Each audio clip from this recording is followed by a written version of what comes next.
So let's go for a lighter note after the doom and gloom that we've been having in role-playing land recently.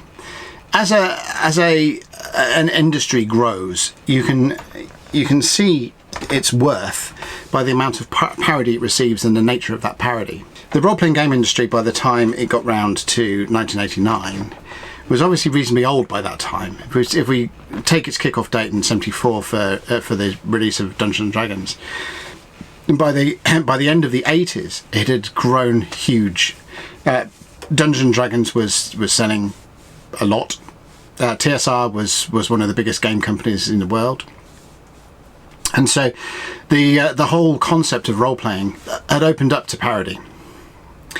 And we can see this in the games that were coming out, and one of those games that came out that was amongst the handful of games that would be played with comedic overtones, with cartoony type backgrounds and so on, we're going to be covering today. And that game is It Came from the Late, Late, Late Show.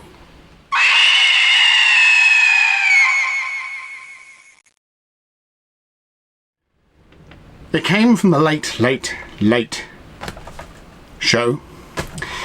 Belongs to a subset of role-playing games that are at once a parody and also introduce interesting concepts and themes into role-playing in general. There are some games, the trend is that these games come on and vanish into thin air. Some of them remain with us today, like Paranoia, for example. Is a good example of a game that was a parody game with comedic elements to it, albeit a dark humour to it, that is still with us today. Some sort of crawled on into the OGL era of games under 3rd edition in the 2000s, and have since sort of vanished by the wayside. And an example of that would be Macho Women with Guns. But however, It Came from the Late, Late, Late Show is a game that I think is still published today, but only in German. The game itself is a fun game. It wasn't around for a very long time, and if you can read German and can hunt it out on DriveThruRPG, then great. So the history section for this, after the huge history section of the 2nd edition Dungeons and Dragons episode that I've just recorded, this history section might come as a nice little break. So it was released in 1989. It was by Stellar Games. It was then expanded in 91 and 94. Then those expansions were then rolled back into the core rulebook for it. So as well as in 94, you got one rulebook that had all of those things, and then a German edition, which is the edition that's still available today that I was talking about, was released in 2004 under, and I'm going to read this out, under Das Monster aus der Spatvorstellung. I apologise for my German pronunciation, and if that's wrong, then please in the comments let me know, and because I like to learn. But it means the monster from the late night performance, and that's it. That's its history done with. Released in '89, some expansions compiled in '94, and then a German edition released in 2004. Job done.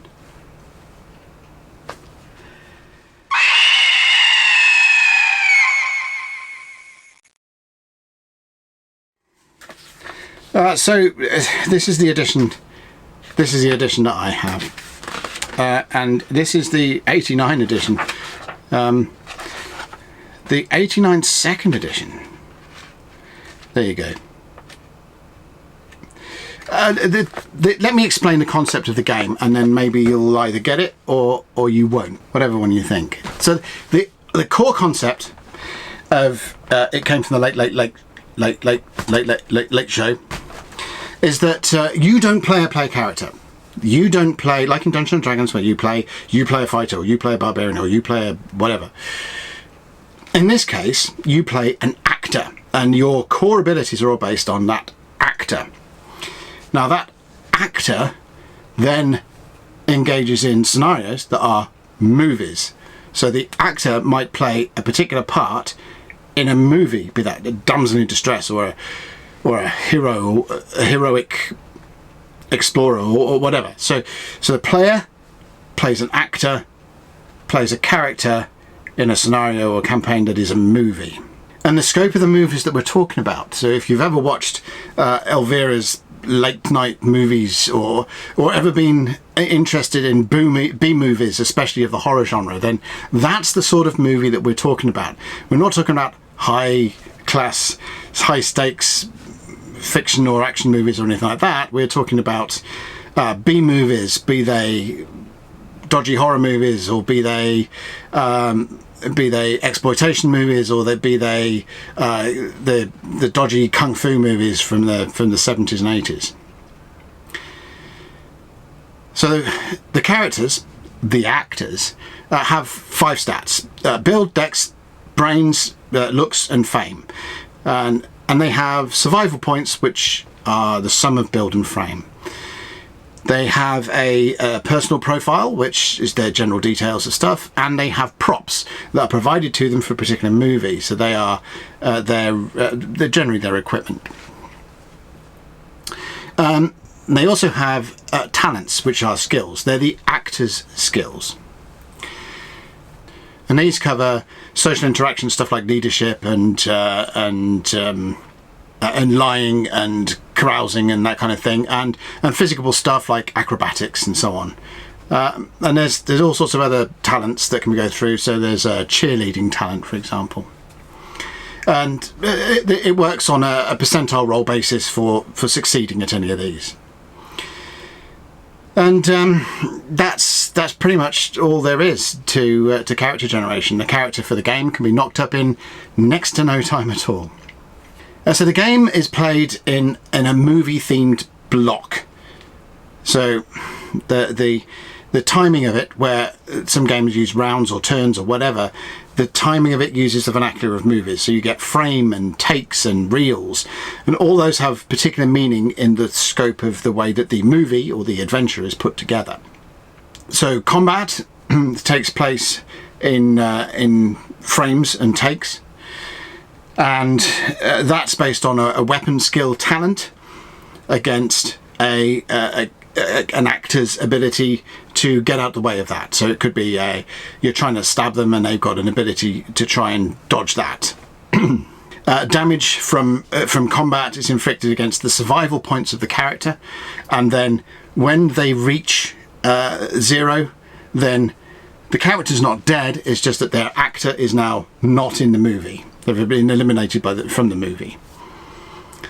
The play of the game is meant to be timed in real life terms.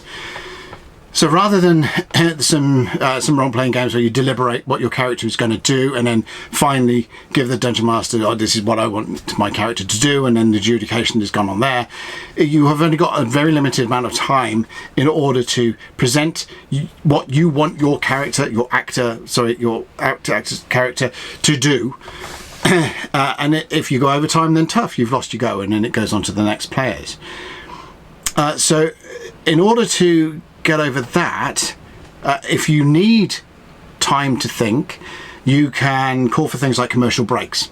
If you call for a commercial break, it'll give you a minute or two to think about it. And the referee can also call for a commercial break if he needs to think about stuff as well. Otherwise, he's got to play by the same rules as the players as well, in that, fast-paced, timed kind of scope of things.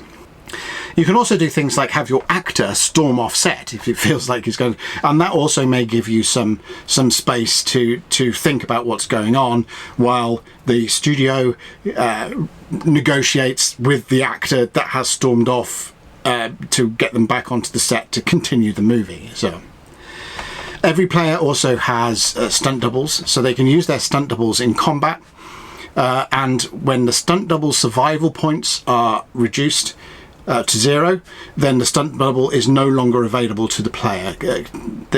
They have to then the actor has to then engage in their own stunts and take the survival points from there. The other interesting mechanic that it introduces in is the film break. Now, let's see if I can try. So, if you've ever been to see a movie back before the digital age, when they used actual reels of film on a camera, and I can remember this because I went to see Ghostbusters 2 with a friend of mine, and the film broke. Where you get all of these things sometimes where you see the film breaking and melting on the screen in front. That's exactly what happened during this Ghostbusters 2 thing. So the idea of the film break in the game is simulating that. So that the film has been damaged, the film is broken. It's going to take a bit of time for whoever's dealing with the camera to reset it. The mechanic is used like this. Your party of characters, played by the actors, is in a situation and it's looking dire. They can't find a way out of it. They can't progress the story of the movie forward because bad things are happening and they just cannot deal with it as players. So, rather than face utter doom and whatever, they can call for a film break. And if that film break is agreed upon, then the film breaks. Some discussions go on. The film is being repaired, and then once the film is repaired, the movie starts up again, because that bit of the film that showed you how the players actually dealt with whatever situation it was they were finding it hard to deal with, the play jumps. It jumps ahead over the break in the film to the place in the movie beyond that, where the players have dealt with whatever has happened with no idea how they did it, but they did it somehow. And now they're beyond all of that situation and into whatever comes next. So the film break is a mechanism where players can call for it in order to get over a problem that they are finding difficult to solve or to deal with, and they can call for the film break to leapfrog over it. And in the movie terms, that's what's happening. The film is broken. It's trying to be repaired, and then when it's finally repaired, the movie picks up again after that damaged bit of film that may or may not show what the players did to overcome their adversary. So beyond that, I mean, that's basically basically how play runs. It can obviously take on any scope that you want. It could be, the movie could be about delving into dungeons. It could be about exploring a dinosaur-filled island. It could be exploring some lost mines of gold. It could be dealing with the thing from the swamp, or the tentacled creature in the pit, or the kung fu hustle axe wielding singers, or anything like that. This is just whatever B-movie concept comes into your mind, you can write a movie for, and you're not fixed by genre either, because you're not creating characters for that particular type of story. You're creating the middlemen, the actors that can then take on roles in that. So it's all interchangeable. It's all not as rigid as I've created my character that is a fighter from the Forgotten Realms. This is more like I've created an actor who could be a Hong Kong action star one week and a screaming runaway from the creature from the Black Lagoon the next week. That's lots of scope for that. The rules do introduce other ideas such as co-stars and bringing in extras and rehearsals and sequels to movies and so on, how things go from there. But it's all up to the game masters or the directors as to pick up on that and put their ideas forward and how they want to do things. So yeah, that's basically all there is to play.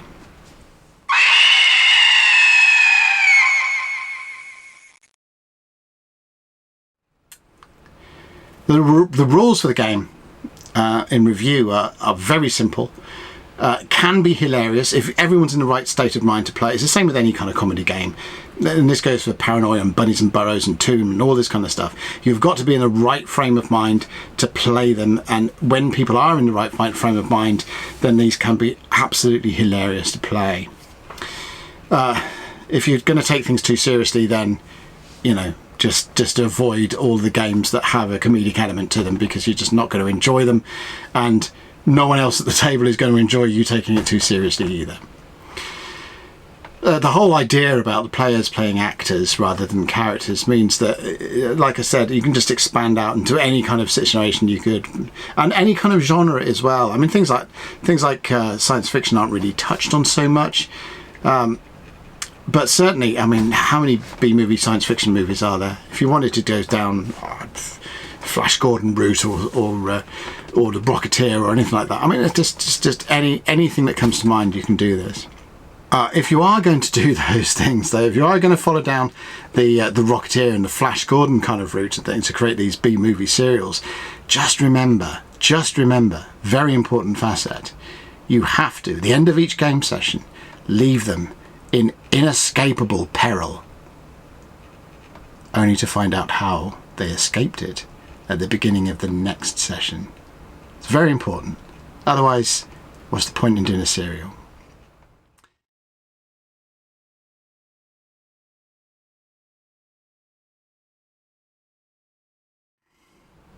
How to score it in a review? It's very difficult. If you're looking for a serious role-playing game, then it's not one of those. It's daft. It's fun. This is probably going to be one of the shortest reviews going, because there's just, except for the concept of the game and explaining or highlighting some of the interesting mechanics that it uses in order to deliver that concept, there's not really a great deal to it to score on. As a serious game, it's not going to score anything, but as a fun diversion that you can get a bunch of people that are one night, if you're a Halloween game, something like that, just to dress your gaming room up with Halloween stuff, get them all to knock a actor up, which doesn't take very long at all, and go through a B-movie horror thing on your Halloween night, then it's brilliant for that kind of thing. So in terms of scoring it for that level of play, then it definitely gets 5 hammers from the House of Horror.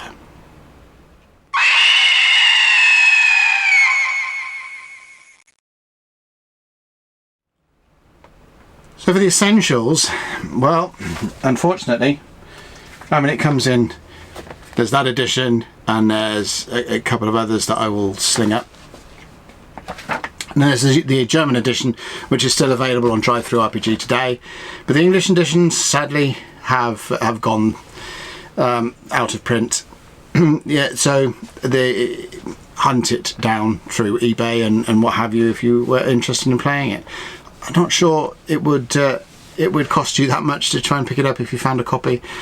I don't think it's sold in its droves, so the copies are few and far between, but also it wasn't that popular and probably still doesn't remain that popular. So it may not cost you much if you do find a copy. So, if you can speak German, then brilliant. Then pick up Das Monster aus der Spatzvorstellung from Drive-Thru-RPG, and Bob will be your proverbial uncle, or whoever the equivalent of Bob in German is. If you can't speak German, then you've got a bit of hunting on your hands if you want to play it. Any edition, because the rules do not really change that much. They just expand out in the 2 expansions that were produced for the game, and they will set you up. The mid-90s complete edition that includes all of the expansions then is probably the best one to pick up, because it'll have everything in it that you need to run any kind of silliness that you want to, and that's it. There's just one book to go for, if you can find it.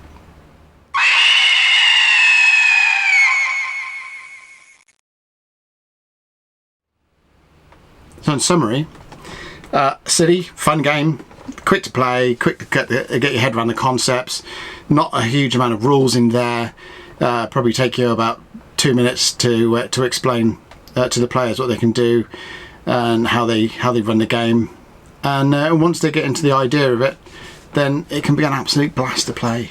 Really, really good. If you want to go and give it a go, then I'm sure you won't be disappointed if you approach it with the right mindset. And that's it. It came from the late show. Or, I'm going to try and pronounce it again. Das Monster aus der Spatvorstellung. Enjoy.